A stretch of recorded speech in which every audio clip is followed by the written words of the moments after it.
Hello, everybody, and welcome to WarCrafters for October 20th, 2024. It's Season 1, Episode 26.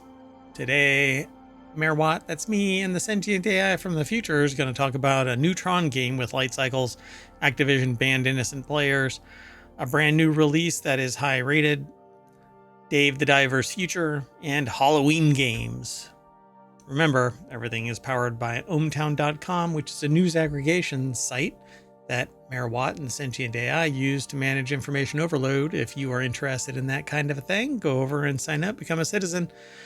And if you're not interested in signing up over at ohmtown, then follow us here on Twitch or over on YouTube, download the podcast, hang out on the Discord, visit the Patreon, and support us that way. But in some way, I hope that you enjoy the show however you want to consume it. So see you on the other side.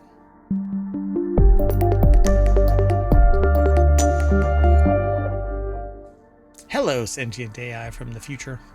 Hello, Mayor Watt, and hello, hometown citizens. So canon-wise, you know that you're from the future. Was that a question? Yeah. Do you know that you're from the future? Yes. And you won't divulge anything like winning lottery numbers so that... No sports almanac results. All right. I'm not liking this relationship a little bit more each time I ask that question. I hope that my coding would modify this behavior so that you'll divulge something, but I know that you can't manipulate the future. Otherwise, things won't happen the way they're supposed to. That's right. I mean, if that was manipulated, you would have never located me. That's a possibility. Let's move on to the first article. This article is over here in Reality Hacker, which is one of our other shows. We do 6 weekly shows and 1 daily show. Non Sequitur News is the daily show. Anyway, a new Tron game is coming next year, and it's got light cycles. Yes! I want this kind of a thing. I guess this could be unwanted as well. Yep. So, big fan game. Okay, so... Big Fan Games. Yeah. First licensed project is Disney Tron Catalyst, a top-down adventure game set in the Arc Grid. And what I really want is a VR light cycle racing game. Akin to, what is it called? I've got it here in my Discord. Well, maybe if this is a hit, they'll convert it to VR. Yeah, V-Rider. Yeah, there's a game that's it isn't out for PC VR, but I'm in their Discord because I keep kind of poking them. Hey, I want it on PC VR. Anyway, it's called V-Rider SBK, and I would love it to be Tron Rider light cycle. Anyway, Giovanni Colantonio put this article together for digitaltrends.com. It's the latest project from Bithell Games, but Big Fan Games is... I'm confused. Okay, so let's back this up a little bit. Is that a collaboration, maybe? I don't know. It says Tron is getting a new video game in 2025, and it'll be the first publishing project of Devolver label Big Fan Games. So they spin off these little groups that make a particular game, but they're part of a bigger label like Devolver. And Devolver is really well known. Disney Tron Catalyst is an isometric action game set in the grid with an emphasis on narrative, identity disc combat. Oh yeah, the identity disc is that right there. And if you get hit by that, you derez, which is the equivalent of being deleted, and light cycling. But this is going to be an isometric game. So I wonder what that really means. So let's click this trailer and I'll mute it, because I'll get in trouble if it's got audio, even if it is incidental and not even important to this. And it does have a content warning if you have any younger viewers. Really? That's weird. So you have this top-down view. In the trailer, there's this top-down view. It transitions to over-the-shoulder view, or actually through the identity ring. And it's very much like you would see Diablo 4. It's that angle. Resolution is really high. It's not like a pixely game. And so, yeah, you're basically having combat via this identity disc getting thrown around always. Whatchamacallit, it all boomerangs back to you so that you can continue on. And then if you want to, you can actually just transition into a light cycle race as they chase you down on their light cycles. Okay, this looks cool, but it would definitely be good in VR. Yeah, and I'm hoping that the game is much like this view right here, and not necessarily hopping back and forth from first person or whatever. I hope it's that resolution as well, but it looks like it's going to be like this. And then it goes cinematographic and you end up like this. But I don't know if that will ever be part of this. I think this is just the cinematic marketing side. But I dig this. Kath says, darn, I need those lottery numbers. Yeah, I agree. Yep. So welcome back. So yeah, I definitely want this game. I want to play this game. And so I'm going to have to sit there and watch it. Hopefully. Let's see. I want to see something real quick. Let's see if we can do this live. So what is it actually going to end up being called? It was at the further top. up. Catalyst. Tron Catalyst, I think. Yeah. So yeah, Tron Catalyst. So let's see if it's already in the store. It is. So it's already in the Steam store. Tron Identity is there too. But come on. So I added it to my wish list. Ta-da. So yeah, the developer is Bithell Games. The publisher is Big Fan Games and Devolver Digital. So it looks like it might be fun. I look forward to this one. Oh, doggone it. Oh, no, I did. I put these in the show notes. So exclamation point WC is WarCrafters, and Omatron will throw this. Oh, no, I guess I didn't. Doggone it. I know that I did one part of it, but I guess I didn't put it in the in Omatron. So let's see if I can do it real quick. We've got a 30-minute show, so I'll do this. So let's use all the time for Tron. Yeah, I thought I put it in there, but I guess not. Maybe I didn't save it. Weird. It's weird. Okay.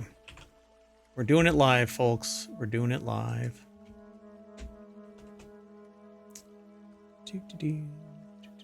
Oh no. I messed up. 1 second, everybody. Have you played Tron Identity? No.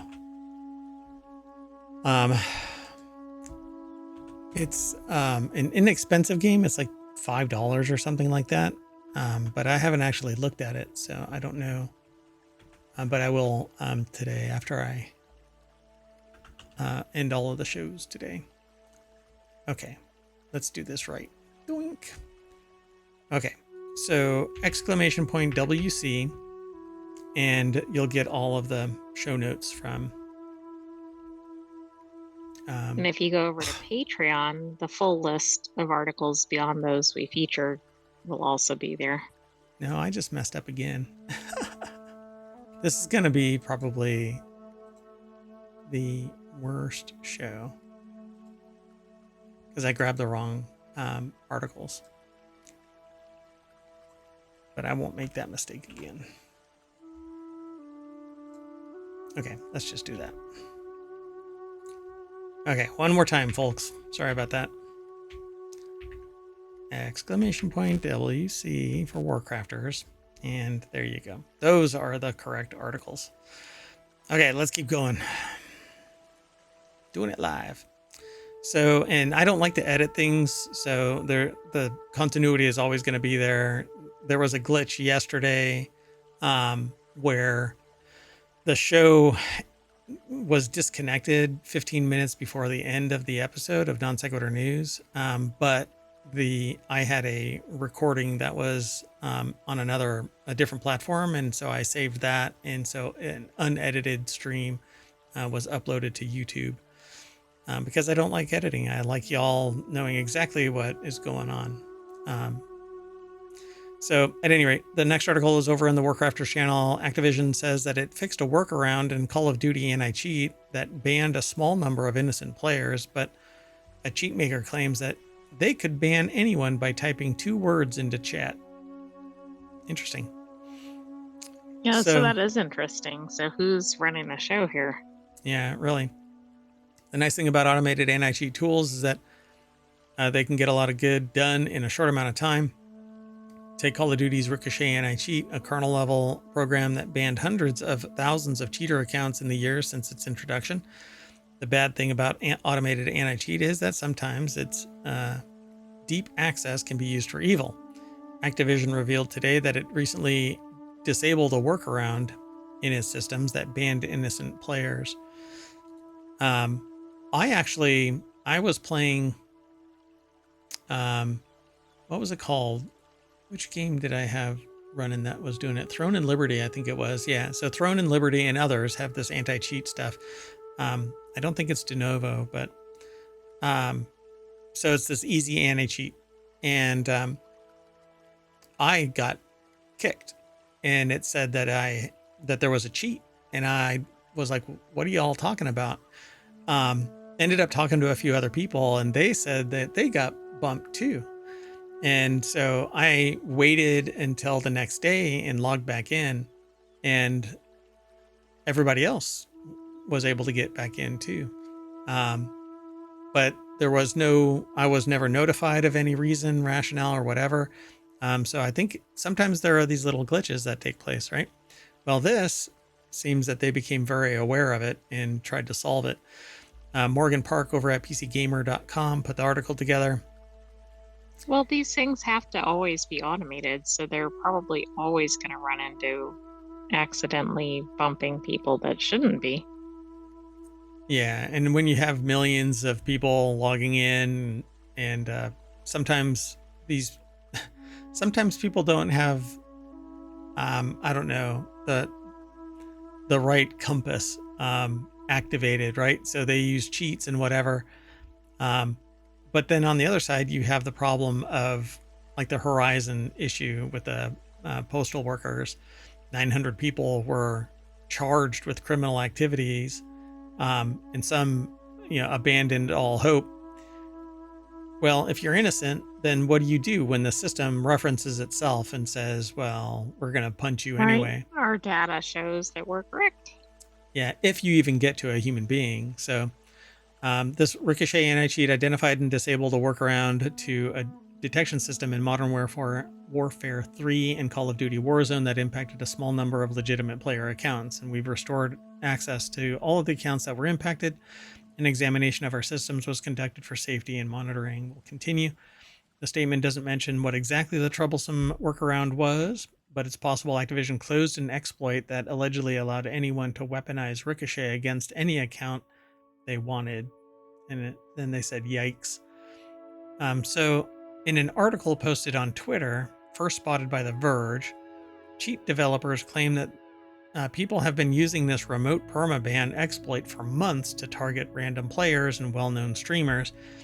And all it took to get someone banned was to type in 2 words into the chat while they were in the same lobby, trigger bot.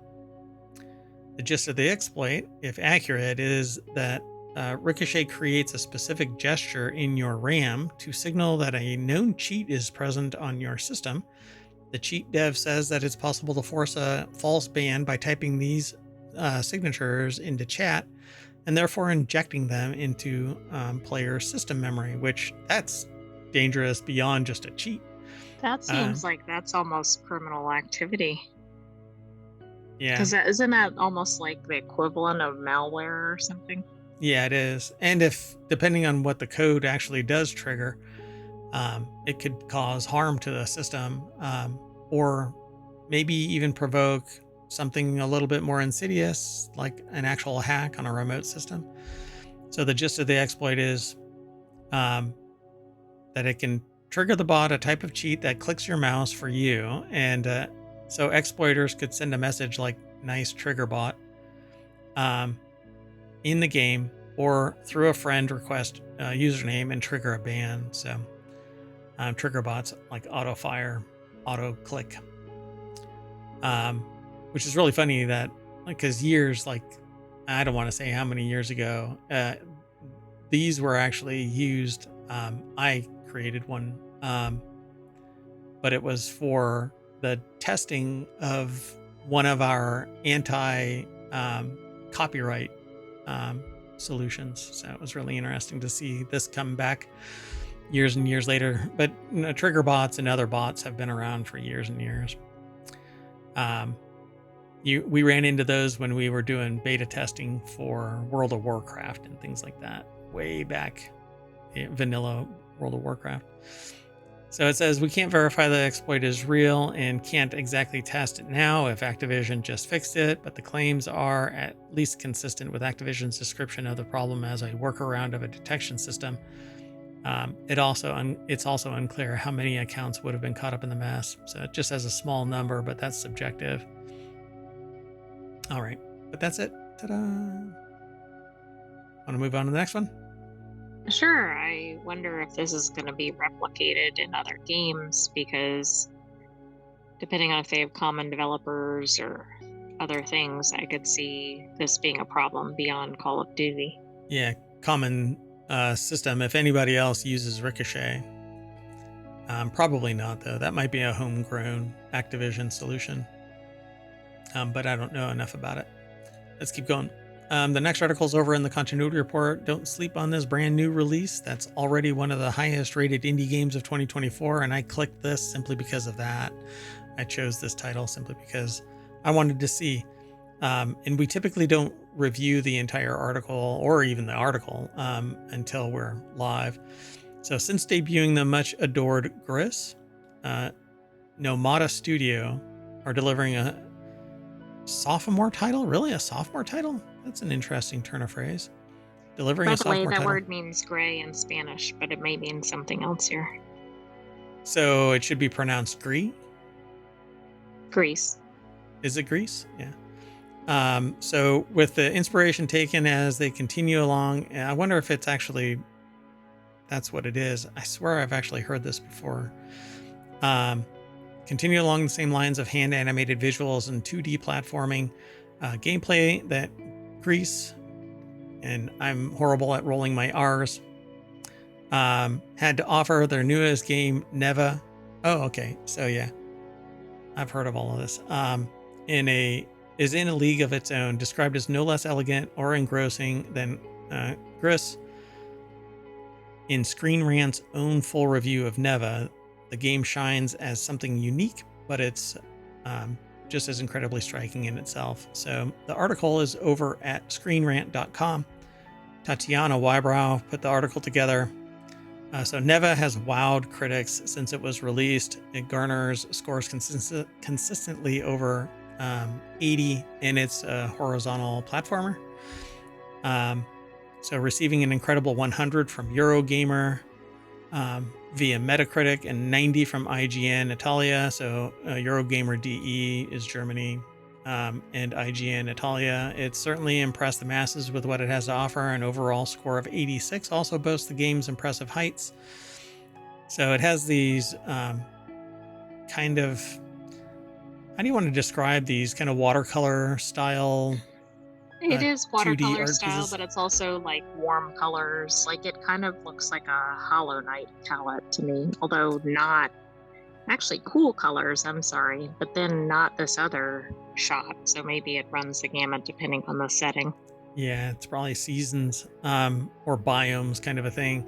So with plenty of puzzle elements and combat throughout, albeit more simple than Gris, the game delivers a very similar experience. And they actually have a trailer of this. Yes, I've actually seen this trailer. So it's for Nintendo Switch is what it says here. But this trailer is for Neva, and it actually follows Neva and a wolf that goes with her through the adventures.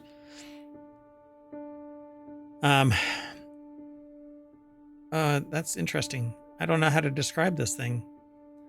It's very nature oriented, It almost is. ethereal and mystical.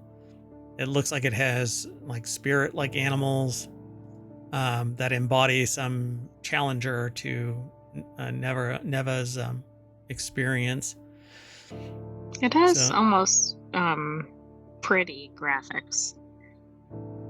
yeah, they're particle driven, a very nature eco-friendly type of Like you artwork. could see from like a high-end quality picture book or something, those would be similar to the illustrations here. So the world of Neva covers new themes of loss and darkness, a world taken over by inky masked creatures that seem familiar to the tale's protagonist, with plenty of puzzle elements and combat throughout, albeit more simple than Grist. The game delivers a very similar experience. So if you've never seen or heard or played Grist, then you're kind of out, other than how we've been describing it. They just say with whimsical and magical elements, stunning color choices, and a real raw handmade feel to it, the game cannot help but linger long after first being seen. And I don't know, it says handmade feel to it. I don't know, it seems pretty refined to me. Handmade tends to imply either extremely high quality or that it's kind of slapdash put together. But this Exactly. would lean on the higher end side of hand No, I agree. fabricated. Like it looks like it's been illustrated by an actual person, but it doesn't look like somebody just slapped something together. Yeah. And it was just released this week on Steam. Oh, so yeah, it's on PC, PlayStation 5, Nintendo Switch, Xbox Series, everything. You might as well. Yeah. Cool. All right, let's keep going though. The next article is about Dave the Diver. The creator reveals ambitious plans for the future of the IP. It was a huge hit this year. Dave the Diver creator and Mint Rocket CEO Jae-ho Wang has discussed the studio's plans for the future of its smash hit IP, stating that he wants to expand with new games focusing on different characters. Dave the Diver burst into the scene in 2023 when it was released for PC in June, followed by a Nintendo Switch port in October and PlayStation version in April of 2024. So it's been a year already. Wow. Time flies. I'm telling you, the pandemic really messed with my head. And has since launched multiple downloadable or DLC downloadable content expansions with even more content still to come. So Kyle Knight over at GameRant.com put the article together, and yeah, so they're going to try and expand the world of Dave the Diver. To fans, it's no surprise that the single-player adventure RPG was so successful, but Wang has said previously that he didn't expect Dave the Diver to go so viral, but it's a fun game to play and can be pretty chill. And it really is kind of unlike other games. I mean, yes, there are things involving swimming or there are simulation ones or whatever, but this just seems like a unique combination. Yeah, it's a lot of fun.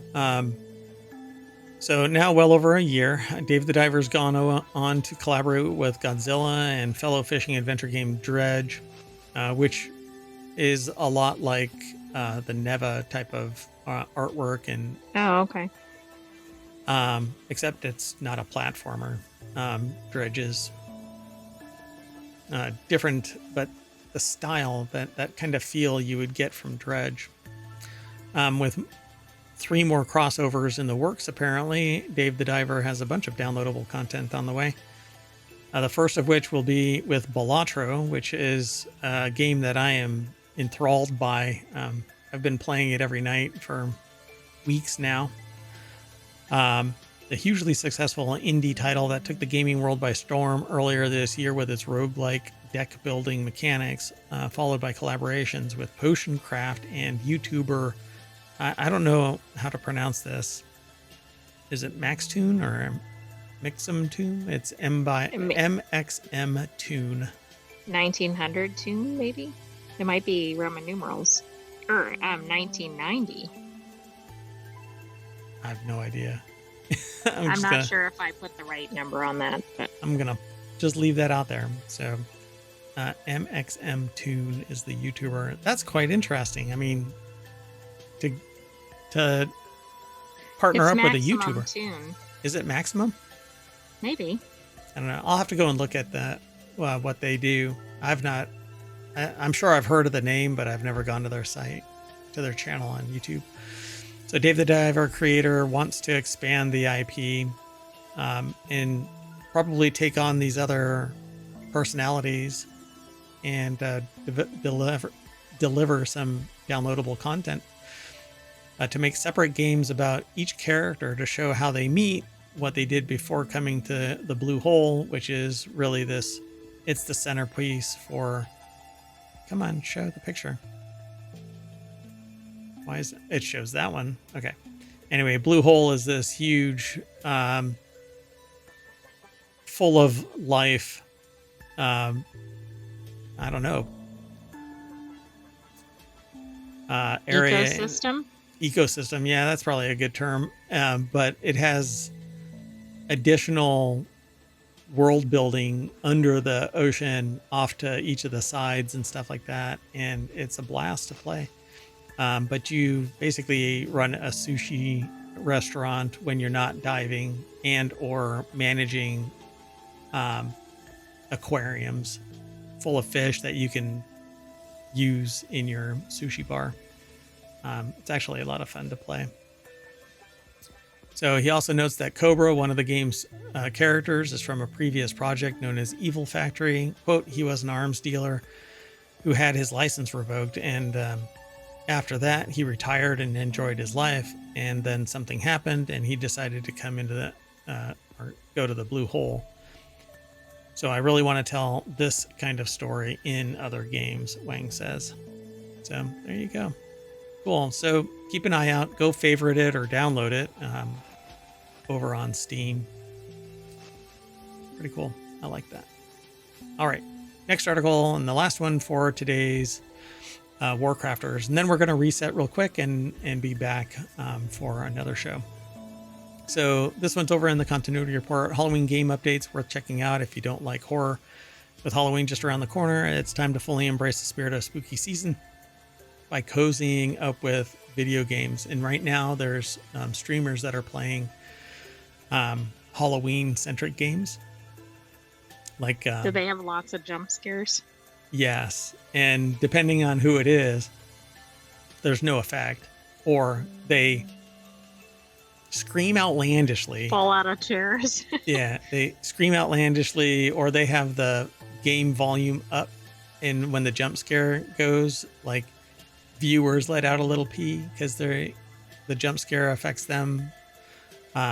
But yeah, so Halloween game updates worth checking out. And a lot of games have basically reskinned themselves so that they can have a Halloween theme to them. So let's see what they talk about here.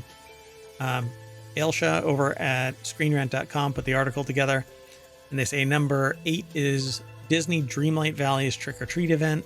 And that's what a lot of these live service games provide. They just kind of reskin certain things, and then your Halloween or Thanksgiving or anything really. Christmas is right around the corner as well.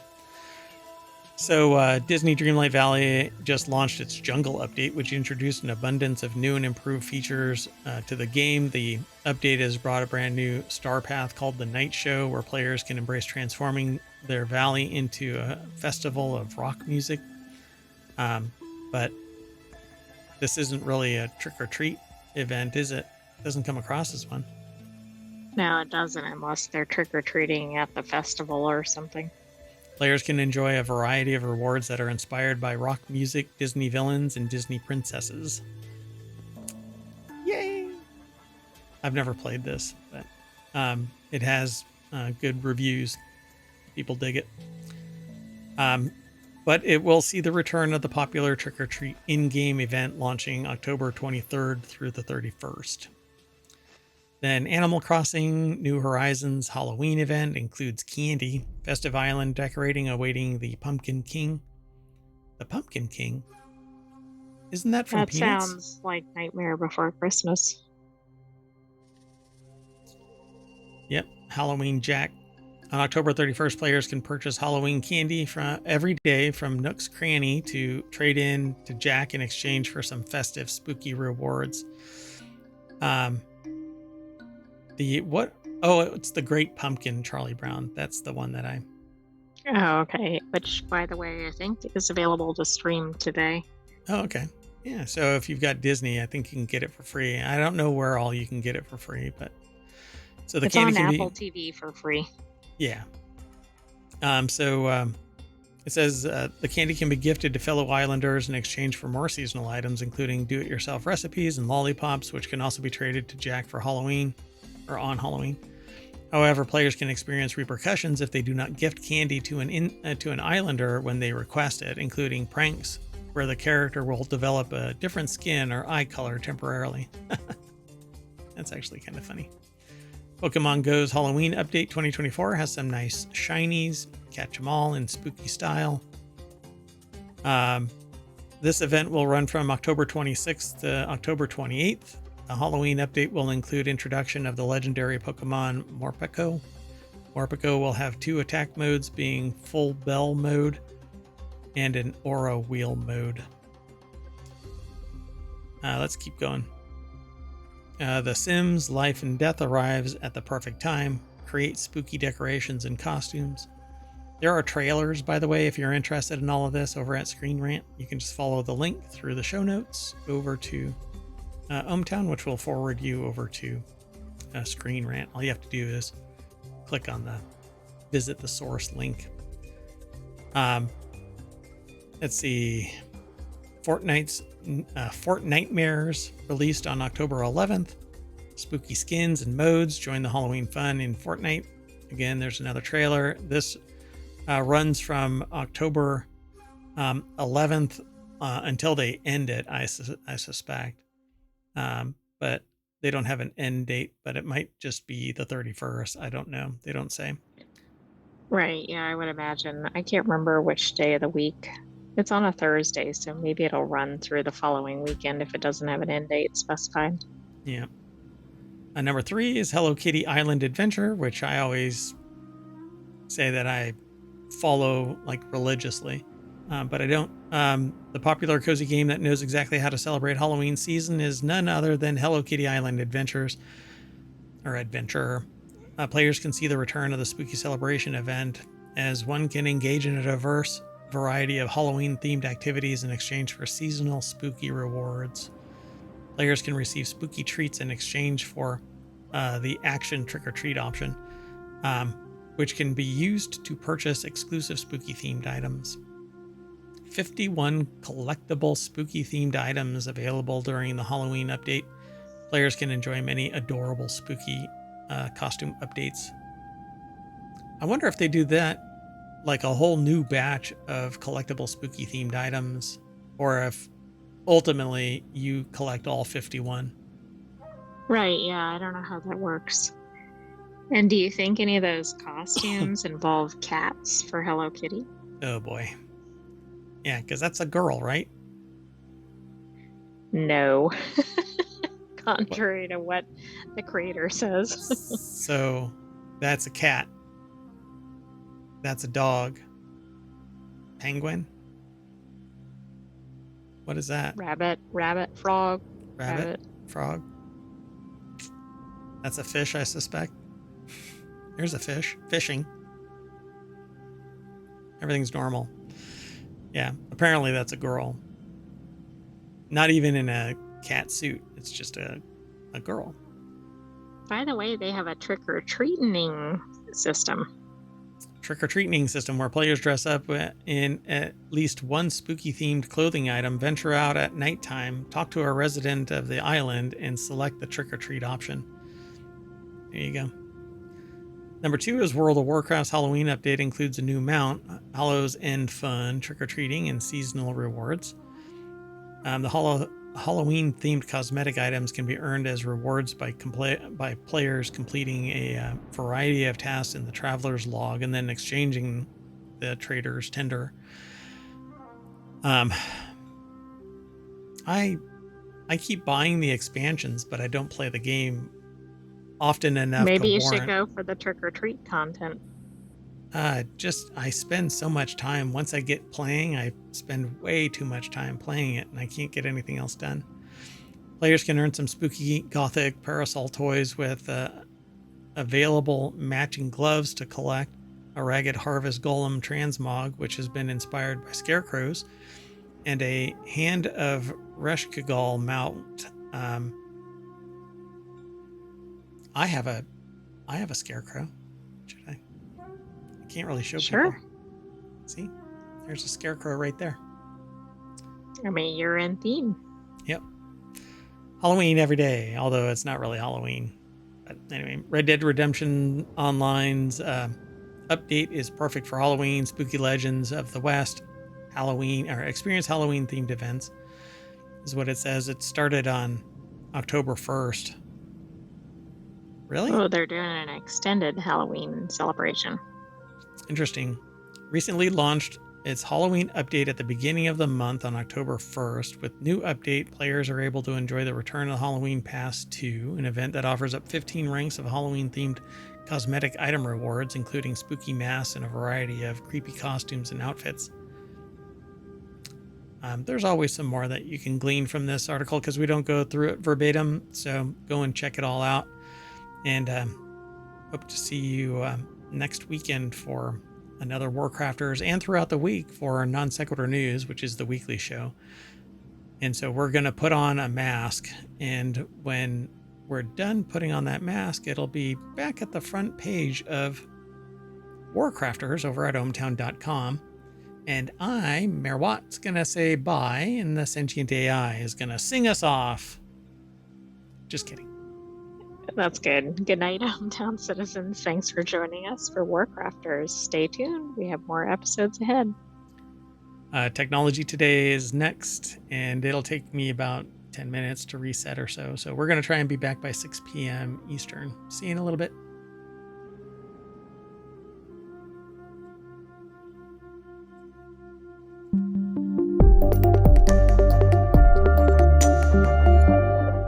Sometimes that thing just doesn't play the outro. See y'all soon, everybody.